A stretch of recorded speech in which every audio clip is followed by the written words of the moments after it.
Hello, everyone, and thank you for joining us today for another great webinar hosted by X-Rite. Thank you. Big, huge thanks to X-Rite for hosting me for yet another webinar. Always lots of fun and entertaining, I hope, for you guys. It's always entertaining for me. I always have a great time with these webinars. Today is an interesting one, though. This is sort of, I think of this, well, here I am looking at Adobe Bridge, and I'm thinking that this is sort of a bridge topic. No pun intended. No, we're not focused on Adobe Bridge, but rather sort of bridging the gap, if you'll forgive the pun, between still photography and videography.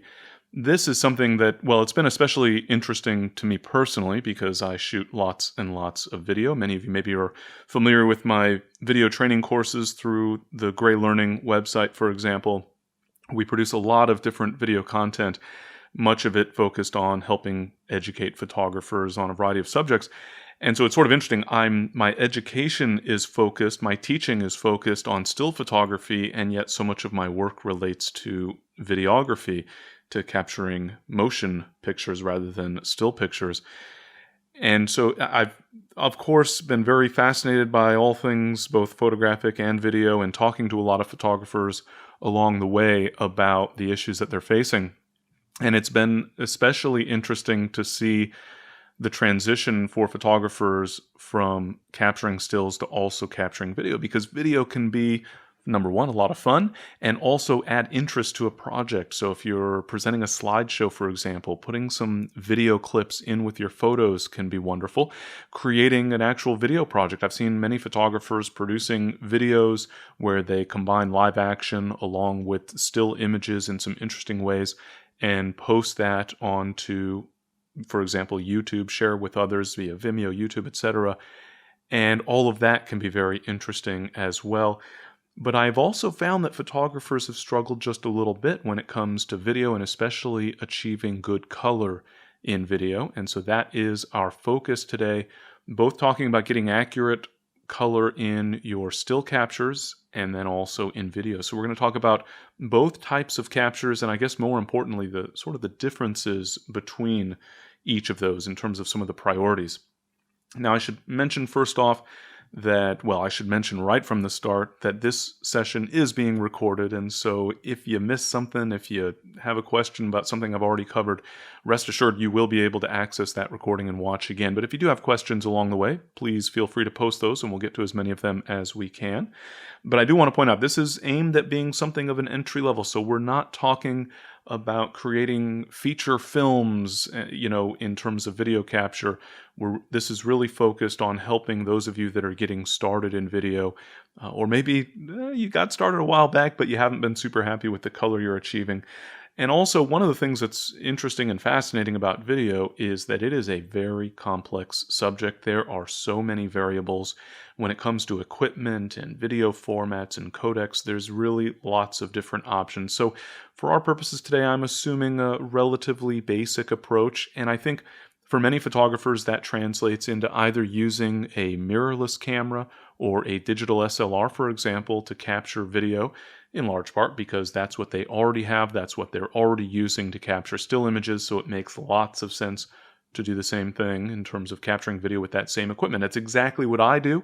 I use a digital SLR for my photography, my still photography, and so I also employ digital SLR cameras for video recording as well.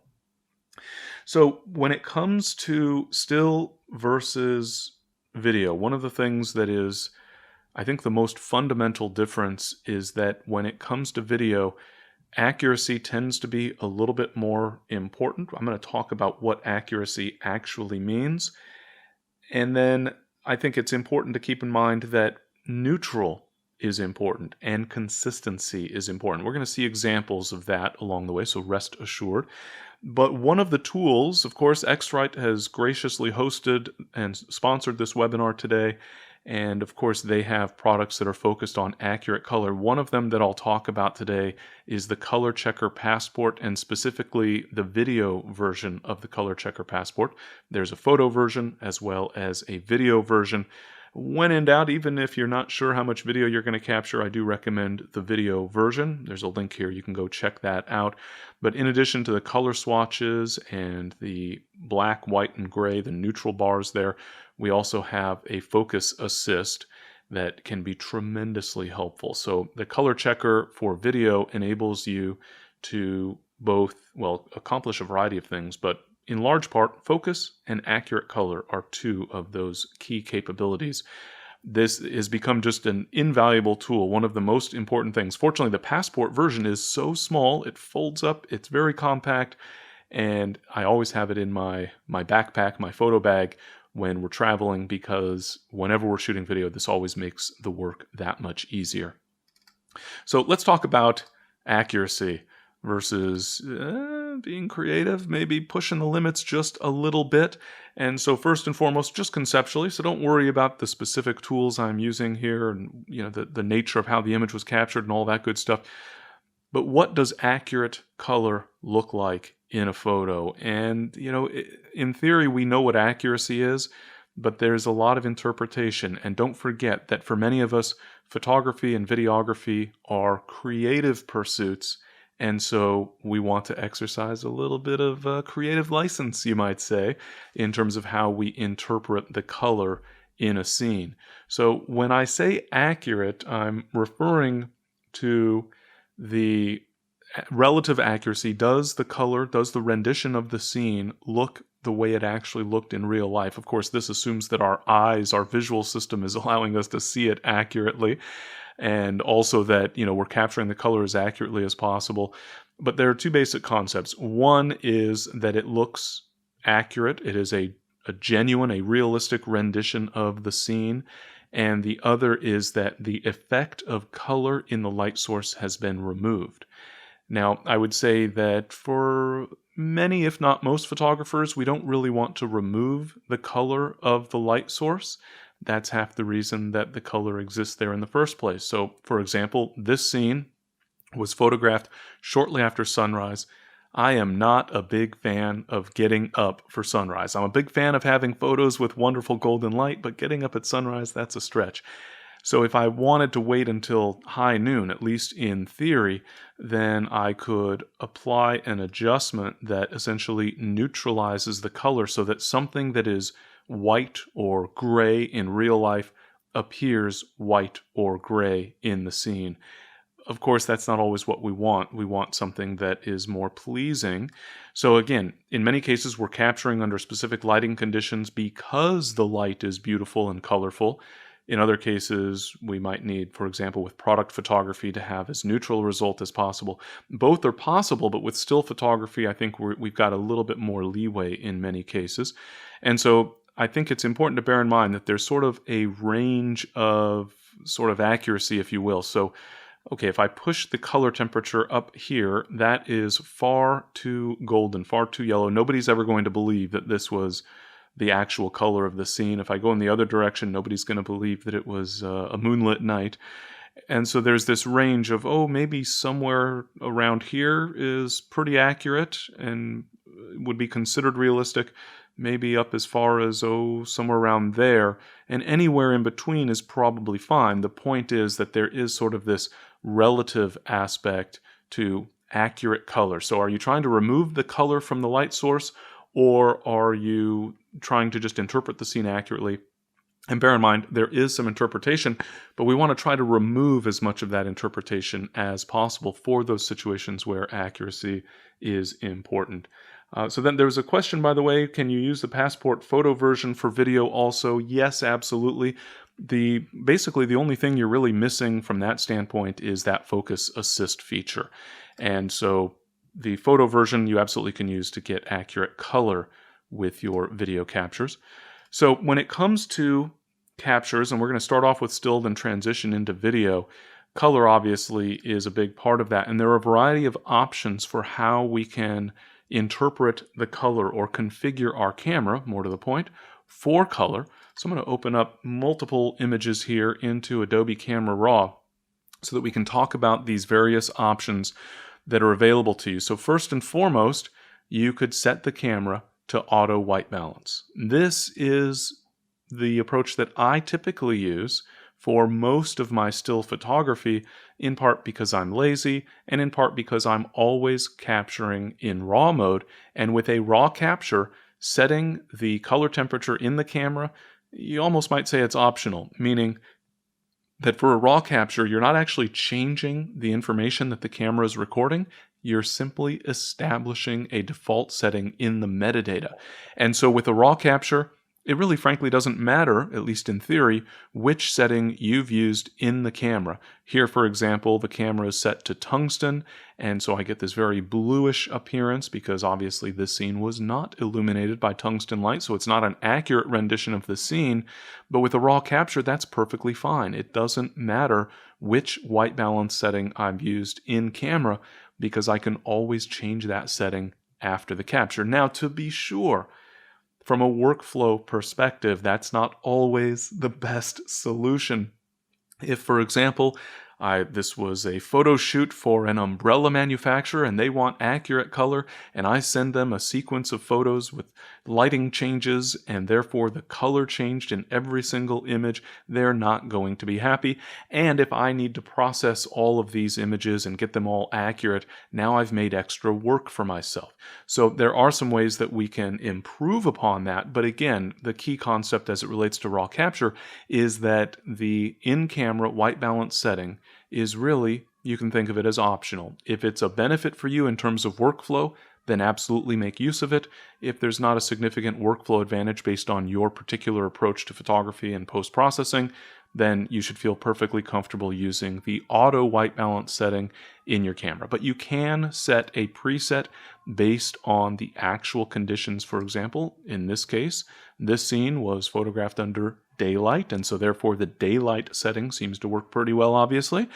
But I could also change that. So if I select all of my images and change all of the photos to the daylight setting for white balance, now we can see that every single one of those pictures has the exact same color because we've made that adjustment in post-processing.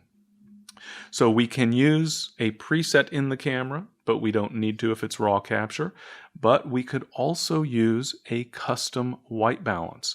And so if we, for example, have a scene that we're photographing and we incorporate our color checker passport, for example, color checker passport for video, or even just a normal gray card that many of you might still have in your camera bag, a white sheet of paper will do the trick, or a white subject. But the point is that we can get a more accurate result in terms of in the camera if we have some sort of reference. So I can do that in post. For example, I can use my white balance tool here in Adobe Camera Raw, click on an area of the image that should be perfectly neutral, and I have adjusted the temperature and tint to make that area neutral. So then if I had another frame with the obviously color checker removed from the scene, then I could accomplish the exact same result with the exact same settings. So I could synchronize my adjustments, for example, as you saw previously with the other set of images with the beach umbrella. I could synchronize my adjustments from the image with my color checker or my neutral subject to my other photos that don't have that. So for example, if I've got my color checker in the frame in the first shot, then I could use that as the basis of a synchronized adjustment against all of the other images in that sequence. And that enables me to achieve perfectly accurate neutral color. Again, when it comes to still photography, that's not always the goal. Maybe my real aim for this image is for it to be a little bit more golden. Well, I could use that neutral starting point by setting my gray card essentially to be perfectly neutral gray, and then I could fine-tune the temperature to warm things up just a little bit, or add an adjustment layer in Photoshop, or whatever it is that I want to do. So it might be helpful to start with a neutral color value for a still photo. It depends in large part, are you trying to achieve accurate color, such as with product photography, or are you going to be a little bit more creative? But as you'll see with video, it's even more important that we have a neutral starting point. We'll talk more about that shortly. All right.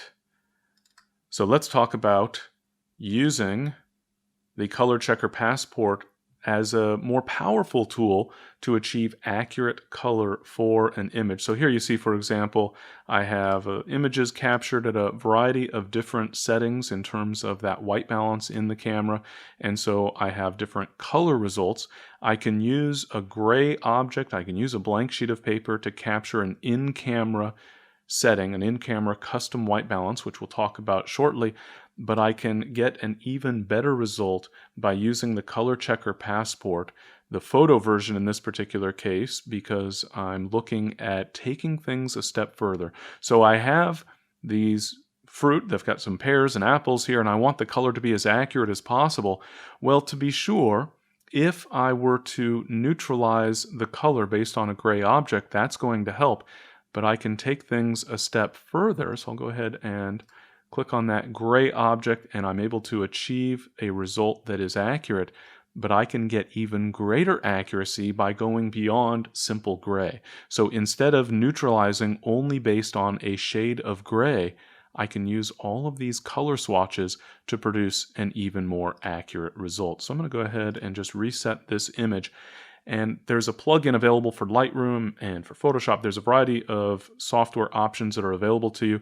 I'm using Lightroom here, so in the context of Lightroom, I can essentially just take this image of the Color Checker Passport and use it as the basis of building a custom profile. So I'll go to the File menu, and I'm going to Export with a preset and use the Color Checker Passport option there.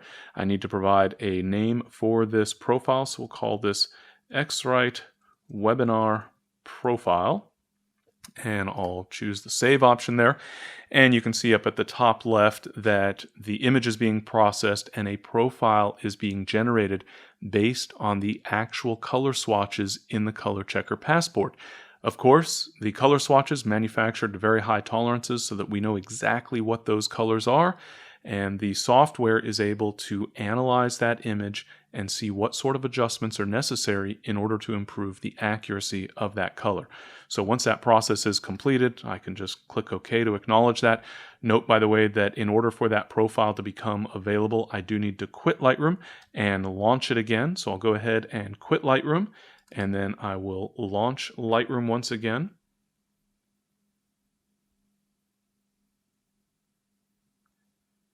And then once Lightroom finishes launching here, then we can finish that process. So I've built that profile based on that color checker, and then we can go ahead and once again I'll neutralize the grays so we can see that we're getting a more neutral result overall. Still maybe not quite 100% accurate, but reasonably accurate.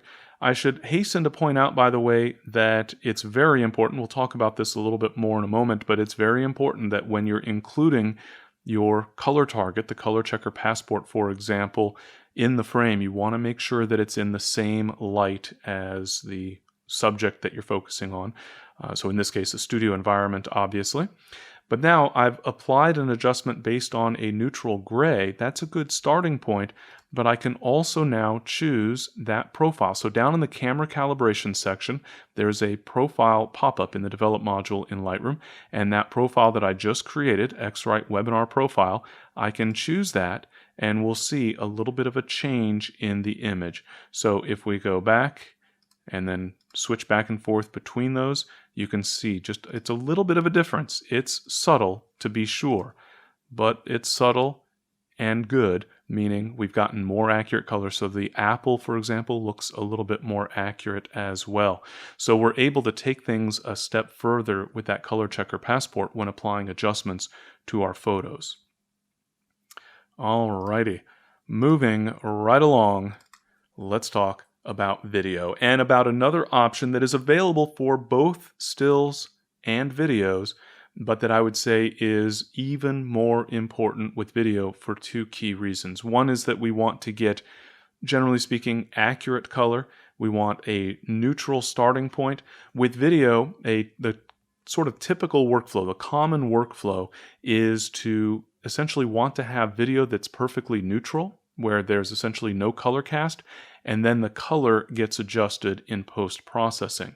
And so, for example, I have a video clip here where you can see the color is extremely very yellow, almost a little bit orangey, and then we have one that's got a similar yellow, but a little bit more toward the green side of things. Extreme, bad, inaccurate color. So I have, in theory, some very strong lighting that had a very strong color influence, or more likely, I did not use an appropriate setting in the camera. Well, we're using, in many respects, you might say, a still camera to capture motion pictures, to capture video.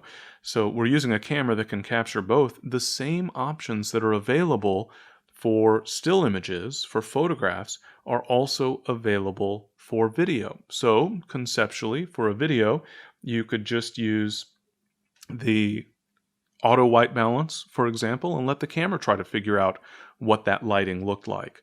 Or you could use a white balance preset, so that if it's a cloudy day, you set it to cloudy. If it's a sunny day, you set it to daylight, whatever the case might be. But you can also dial in. Now, there's two basic options here. One is that you can dial in with most cameras. You can dial in a specific temperature and tint adjustment, a Kelvin temperature and then a tint compensation. Or you can take that a step further and use an automatic approach. And so this is where that gray card starts to become helpful for video. You can see an example here, just the color checker passport in a video frame, and it's very, very neutral. This was captured with a neutral setting versus these videos that were captured without.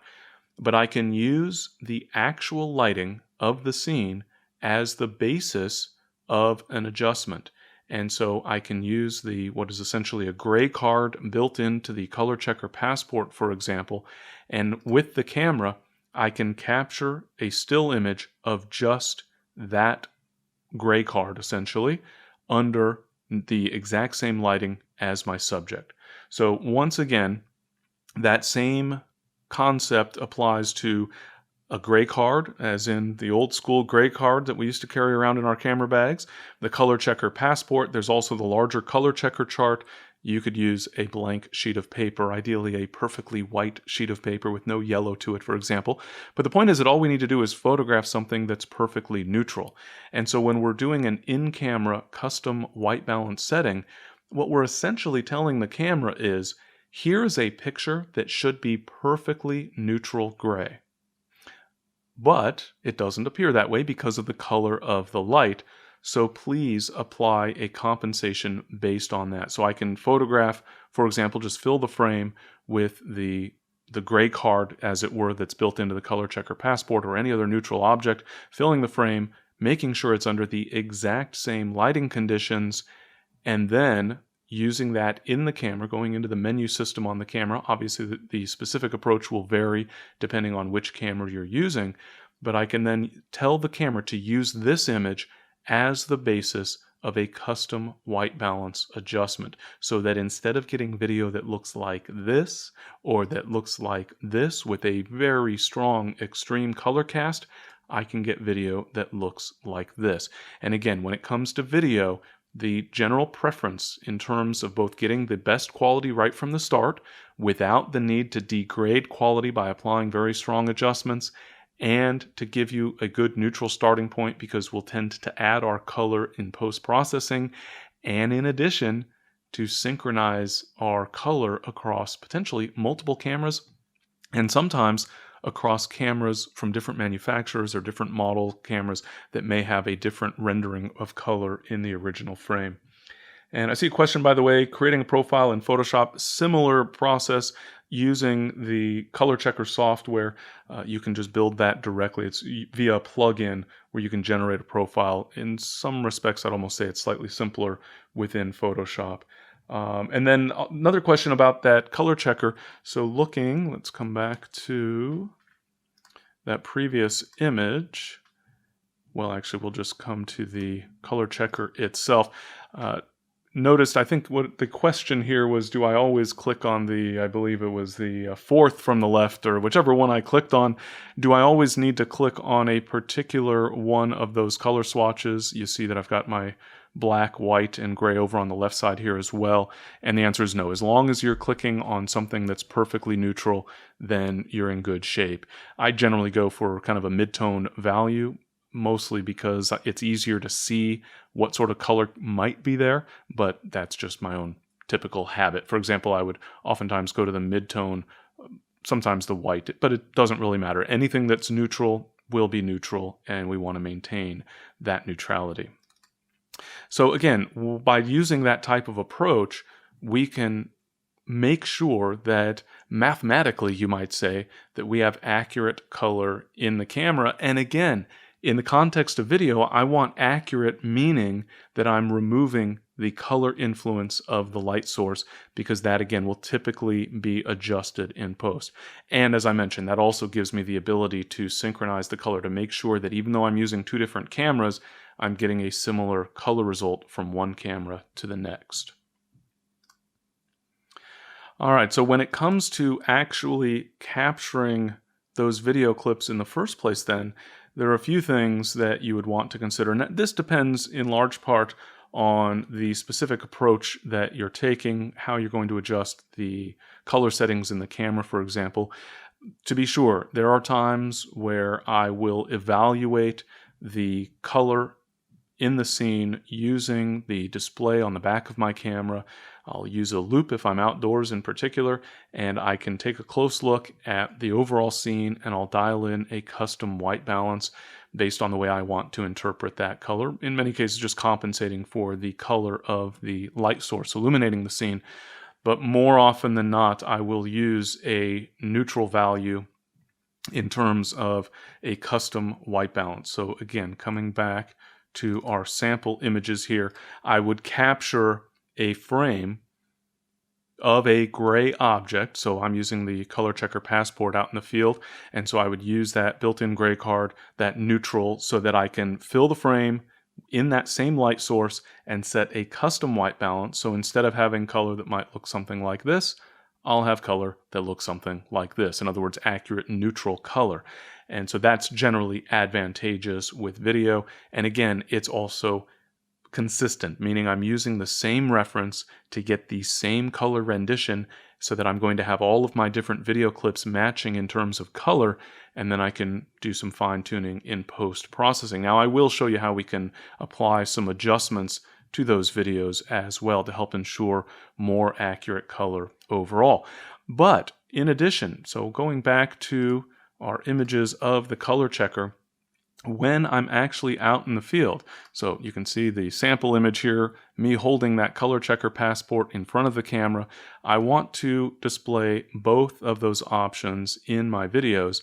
And so, for example, here I have the color checker itself, and then meaning the color swatches with those neutral targets, and then I have the focusing target, and I believe that in this case I've got clips for both.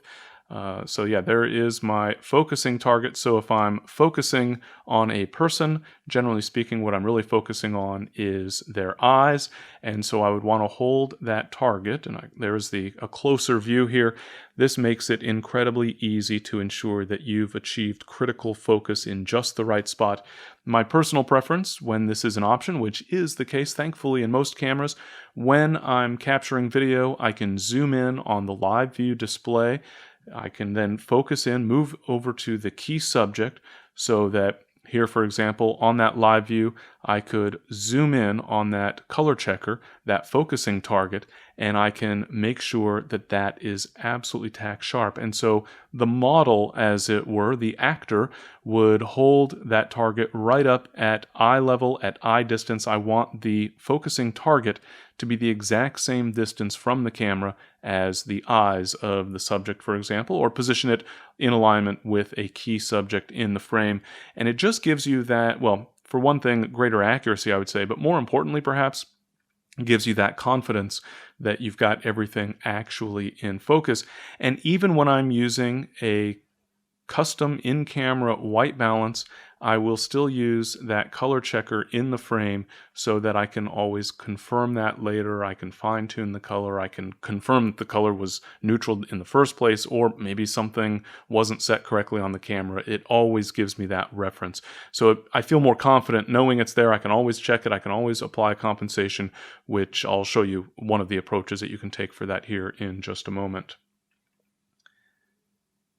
And then an excellent question from Lewis, it looks like. An excellent question as it relates to the monitor display. So in many respects, a lot of these adjustments, a lot of these approaches that I'm showing you as it relates to accurate color relate to measuring something that is a known quantity. I am taking a neutral gray object and I am making it appear neutral gray. And so For example, once again, these sample videos, I'm taking video that might have otherwise had really horribly awful color and making it perfectly neutral. But the question then was, how do we make sure that what we're seeing on our computer's monitor display is also an accurate rendition of color? And that, I think I talk about that just about every single time the name X-Rite comes up. And so whenever I'm presenting a webinar for X-Rite, certainly I try to mention it. So I'm very happy that this question came up. Monitor calibration. This, I think, is one of those topics, it seems to me, I hope I'm wrong about this, but it seems to me that photographers used to talk about display calibration on a regular basis. I feel like it was a more common subject that would get addressed.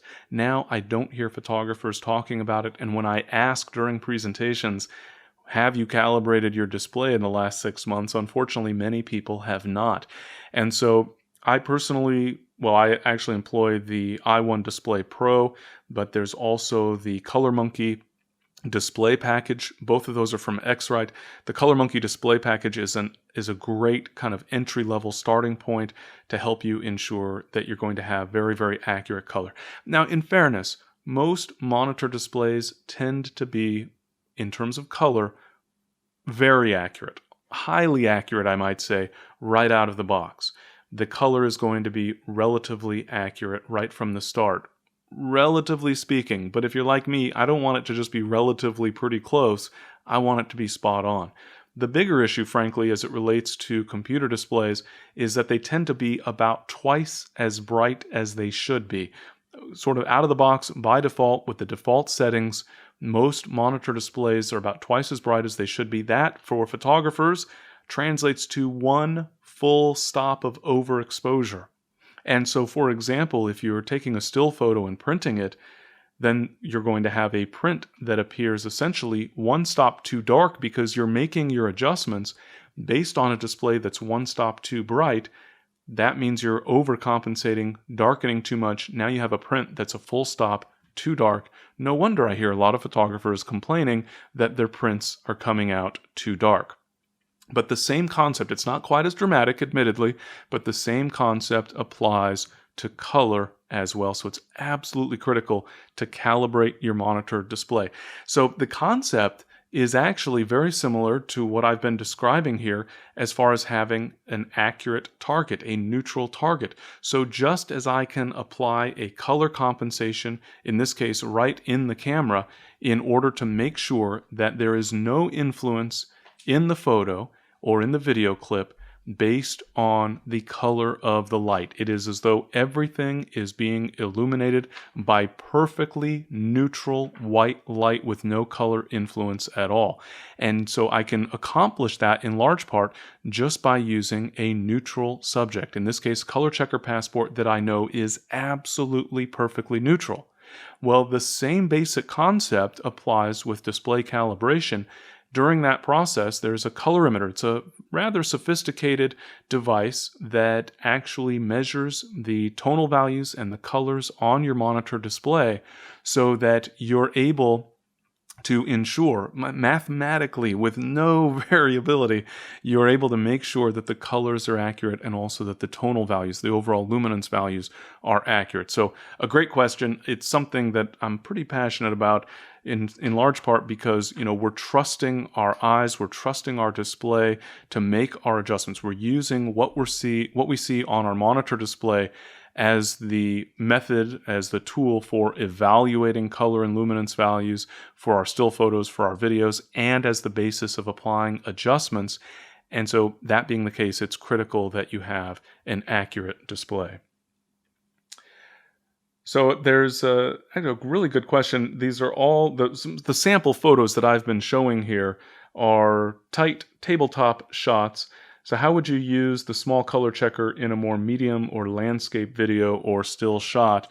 And so coming back to the sample video here, this certainly works, but it would be better to get that color checker in a little bit larger in the frame, just from a workflow standpoint. Obviously, I'll show you one of the approaches, at least using Premiere Pro, some of the sample workflows, if you will, in terms of adjusting that color in post-processing.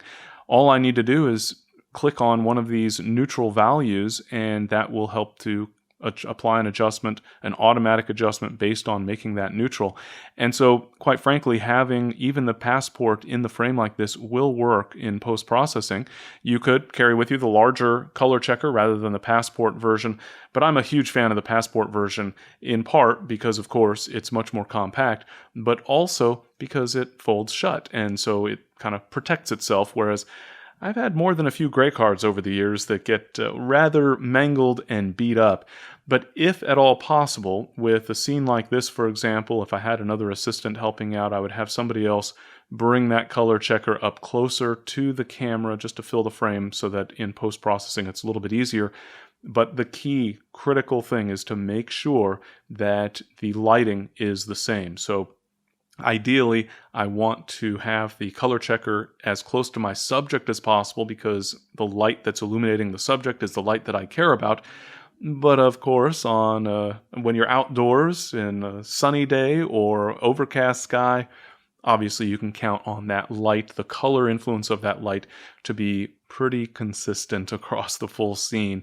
And so generally speaking, just holding it up very close to the camera. But I would tilt that color checker a little bit. So if we come back to one of the photos here of the color checker, and you'll see first off that depending on how you open it up, it can lay flat and you can just hold it up by hand. If you have something to rest it on, you can see that you can when you open it up, angle it in a way that suits your needs.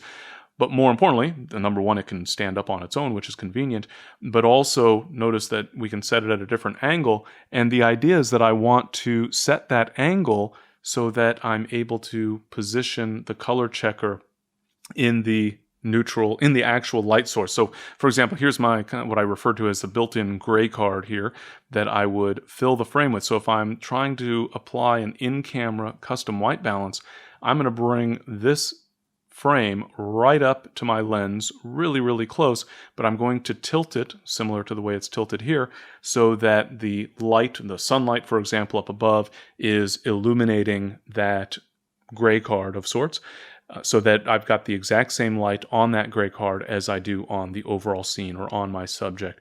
And so similarly, just as I can bring this very, very close to the camera in order to fill the frame for that in-camera custom white balance, so too can I bring the color checker itself with those color swatches right up to the camera. But again, just making sure that the same light that's illuminating the scene is also illuminating the color checker, the color swatches, or that built-in gray card, so that I've got a good reference, the reference that matches that overall lighting. And so again, you can see here, with this camera position and kind of head and shoulders shot, this would work out perfectly fine, but I could also have somebody hold that closer to the lens for that initial, the clap shot, essentially, when I'm just doing that initial setup for the shot.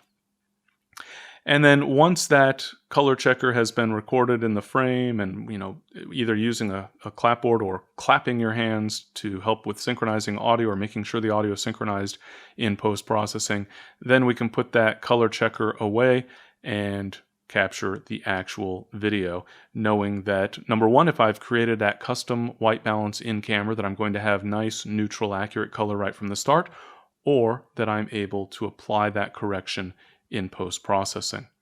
So let's talk a little bit about that correction. As I've noted a couple of times, with video a little bit more important that we get accurate color right from the start. So I want to make sure that my color is neutral, accurate, consistent right from the start. But of course, if need be, I can apply some corrective adjustments after the fact. So again, that's part of the reason that I always prefer having that color checker in the frame so that I can use it as a reference.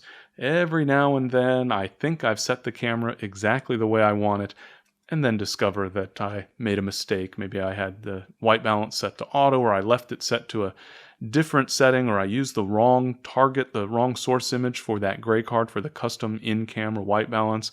Mistakes do happen. By having that color checker in the frame at the beginning of each video clip, I'm able to resolve those issues. So do bear in mind that with this particular example, these couple of clips that I'm going to show you, the color is wildly off. That was done intentionally for this purpose right here. Obviously, under normal circumstances, the color would have been far more accurate, but this way we can see that it's actually very easy to apply correction in post-processing to make the color more accurate and to make the color consistent across multiple cameras, multiple shots, multiple setups, etc. So the question here, I have the photo color checker passport. Can I use the photo version for video? Is it just as good?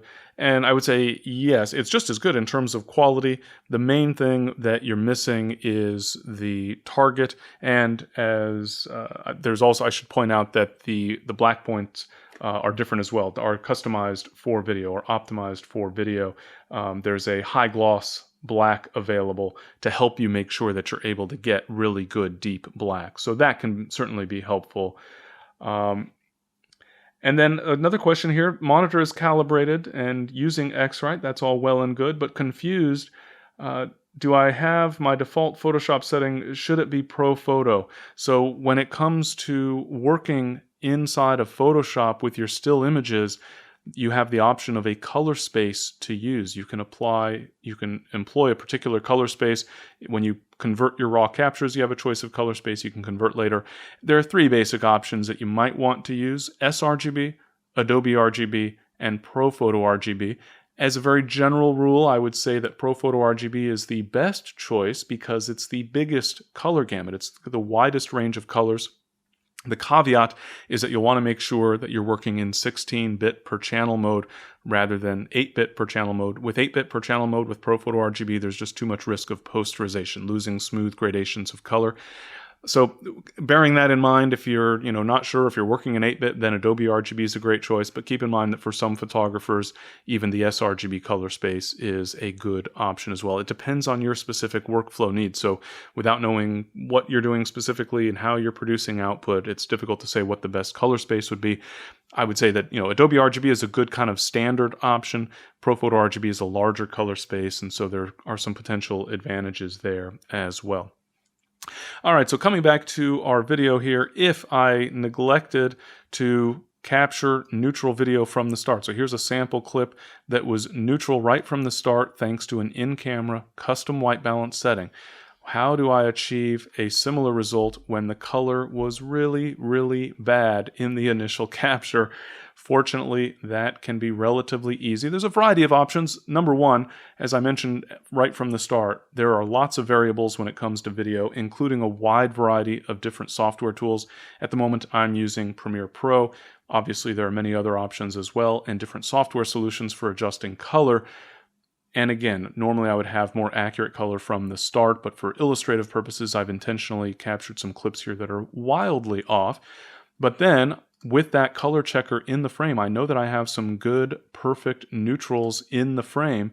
And so if I work, and I'll go ahead and bring up that source video clip here on the left so we can keep that as our before. And now I can use just a very simple, in my Lumetri color set of controls, I have a white balance selector, so I can use that eyedropper and come out into the image and click on any of my neutrals. So I have a neutral white, a gray, a black, I have the gray swatches as well. I just want to make sure that the area I'm clicking on within the image, number one, is truly neutral, which is one of the advantages of using a product such as the Color Checker Passport, and that it is illuminated by the same light as the scene itself. And so now we've got more accurate color for this coffee shot, except our second shot is now still wildly inaccurate. Fortunately, once again, for each of those clips, we've got the very perfectly neutral swatches on that Color Checker Passport, so I can use that same approach and apply a correction. So now I've corrected a very problematic color cast for those two clips. Obviously, I might also want to apply some tonal adjustments, maybe adjust contrast and saturation. There might be a variety of other adjustments that I would apply, but in terms of correcting for that basic color, you can see it can be very, very simple to get consistent, accurate, neutral color. So once again, I would encourage you to think about color. With video, it's much more important to think about neutral color right from your initial capture. Do rest assured, have that knowledge in the back of your head that you can still correct the color in post-processing if need be, and it's why I do recommend having something in that frame, a known neutral in the frame, a color chart, for example, so that you can always either double-check your work or apply a corrective adjustment in a very consistent and automated or relatively automated way.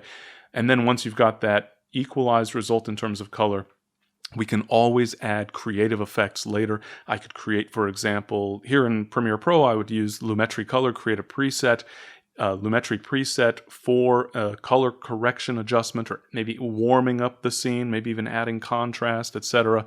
But all of those things, I would say, are secondary in terms of making sure that first you have accurate color and consistent a color. There's a question, I'm not sure of the answer to this, but we can certainly get the answer later. Well, in terms of the extent to which you can use the color checker with Corel Photo Video Suite, you absolutely could apply a color correction with that software based on a neutral, such as the gray card, as it were, one of the gray swatches, a neutral swatch. I'm not sure what other options are available within that Corel suite, but we could certainly find that out. And then, are using cinema lenses when you zoom in and focus? So real excellent question, and actually point of clarification. So I think the real question there is, hey, wait a minute, if you're zooming in on that focus, adjust that focusing chart. So I'll bring that back up here. If I'm zooming in with the camera on that focusing chart and then establishing focus and zooming back out, there is the possibility, depending on which lens I'm using, that the focus will actually change. So if you're using cinema lenses, those are designed so that you can zoom in, adjust the focus, and zoom out, and adjusting the zoom setting on the lens will not affect the focus. The focus will be fixed for the full range of focal lengths for that lens. With many lenses, that is not the case, where you'll need a different focus setting for different zoom settings. When I was referring to zooming, I actually meant on the LCD display itself. It's one of the things I just absolutely love about using a digital camera for this type of purpose. Whether I'm capturing a still or video, I can use the LCD display to actually zoom in on the scene so that I can use that zoomed display. And that, for me, is far better than trying to look through the viewfinder, and also gives me an advantage. If I'm under daylight conditions, I can still use a loupe, for example, to take a close look at the LCD display on the back of the camera. I can zoom in with that LCD display, fine-tune the focus, and now I've got a nice, easy way to establish solid focus. And it makes me so much more confident and comfortable with those images and videos that I'm capturing, because now I know that it's in focus and that the focus is set to the right place. And then I say related to color, so we were talking about color spaces, which color space is best for web display. And what I would say is for digital sharing, whether it's a digital projector, a monitor display, posting images online, where obviously they'll be presented via some sort of digital display, the sRGB color space is best for that image. That doesn't make sRGB the best option for your actual color processing in, for example, Photoshop. So think of that. sRGB is a color space that I always use when I'm sharing images in a digital display, but for me personally, I'm not using sRGB for optimizing my photos. That's a final result when I'm sharing is converting, or a final step I should say, is converting to sRGB, just to help ensure more accurate color, especially in the context of displays that are not calibrated. And so we have, obviously, if you've got your photos on a website, what percentage of website visitors do you think actually have a calibrated monitor display? I'm guessing that's a very, very low number.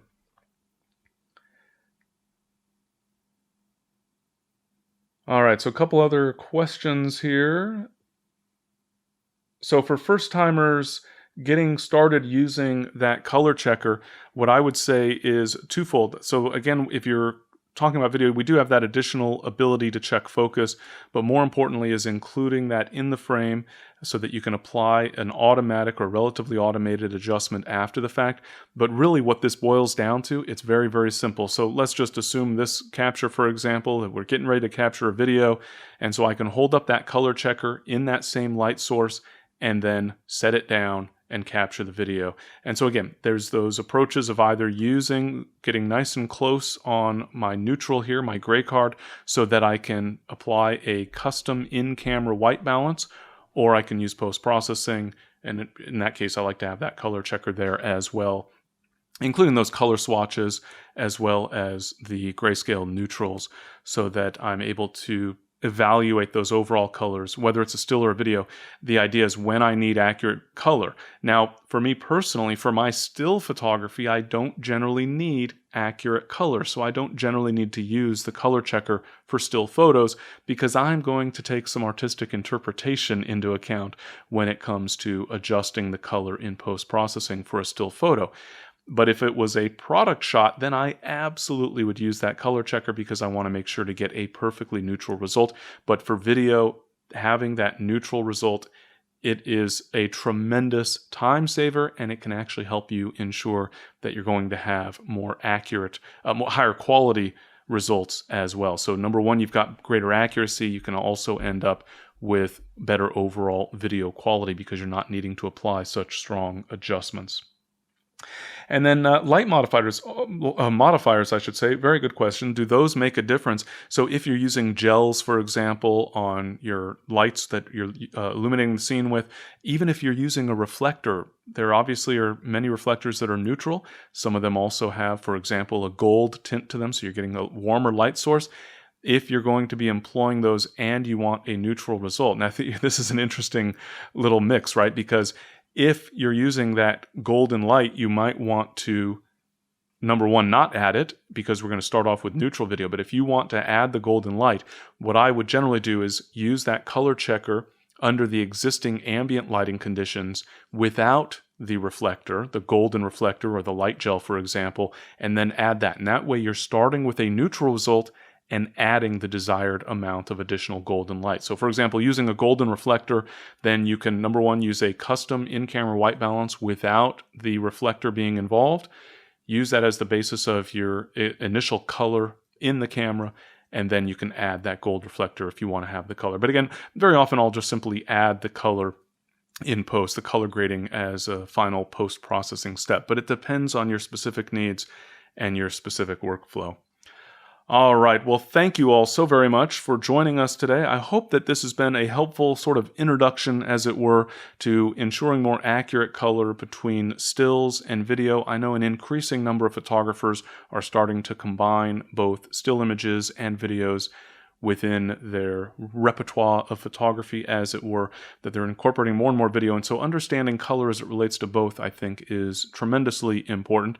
If there are additional follow-up questions, I know we may have missed a couple of questions along the way there. If you had a question that didn't get answered, or you think of something after the fact, feel free to send me an email. I'll get to as many of those as I possibly can. My email address is just tim@timgray.com. And also stay tuned. We will have the recording of the session available shortly, and so we will have a recording of that available as well. You'll get a link to that and some additional information as well. But again, thank you very much for joining us today, and we'll look forward to seeing you on a future webinar, once again hosted by X-Rite. Thank you again to X-Rite for hosting us today, and we'll hope to see all of you on another webinar in the near future.